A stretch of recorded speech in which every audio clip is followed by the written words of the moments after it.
अकोला पोलिसांच्या वतीनं मिशन उडान अंतर्गत अंमली पदार्थ विरोधी जनजागृती अंतर्गत अंमली पदार्थ मुक्त भारत हा संदेश देत 3 किलोमीटर मॅरेथॉनमध्ये 3000 नागरिकांनी भर पावसात उत्स्फूर्त प्रतिसाद नोंदवला। खासदार अनुप धोत्रे, जिल्हाधिकारी अजित कुंभार, पोलीस अधीक्षक अर्चित चांडक यांच्या उपस्थितीत मॅरेथॉनची सुरुवात करण्यात आली। यावेळी ड्रग्ज मुक्त अकोला, ड्रग्ज मुक्त भारत शपथ घेण्यात आली। तसंच ऑपरेशन सिंदूर दरम्यान नृत्याच्या माध्यमातून जनजागृती करण्यात आली। पोलीस मुख्यालयापासून सुरू झालेल्या 3 किलोमीटर मॅरेथॉनमध्ये 10 वर्षाच्या बालकापासून ते 70 वर्षांच्या नागरिकांपर्यंत विविध वयोगटातील नागरिक सहभागी झाले होते।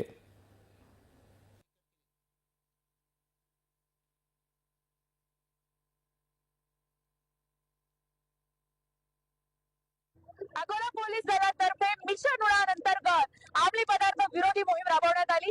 3 किलोमीटरची ही मॅरेथॉन सगळ्या अकोलेवासियांनी अनुभवली आहे। हे पाऊल असणार आहे की समाजाला कीड लावणाऱ्या अंमली पदार्थ आणि नशा मुक्ती करण्यासाठी तब्बल हा मार्ग 3 किलोमीटरचा असून free run for free drugs India यासाठी ही संकल्पना माननीय श्री अर्चित चांडक जी सर जे जिल्हा पोलीस अधीक्षक आहे यांच्या मार्गदर्शनात करण्यात आली आणि मी या नेतृत्वाचा भाग असल्याचा मला अभिमान वाटतोय। नक्कीच ही चळवळ इथे थांबणार नाही।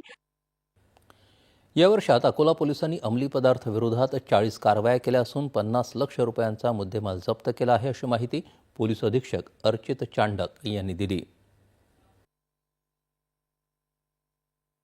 जवळपास 3500 लोकांनी याच्यामध्ये सहभाग नोंदवलेला आहे आणि पाऊस आला तरी पण लोकांनी याच्यामध्ये त्यांचा रन पूर्ण केलेला आहे। एक प्रतिज्ञा घेतलेली आहे की ते म्हणजे नशेचं सेवन करणार नाही आणि आमचा अकोला पोलिसांचं हेच मत आहे की आमचा सप्लायवर आणि डिमांडवर दोघी ठिकाणवर आमचं लक्ष आहे।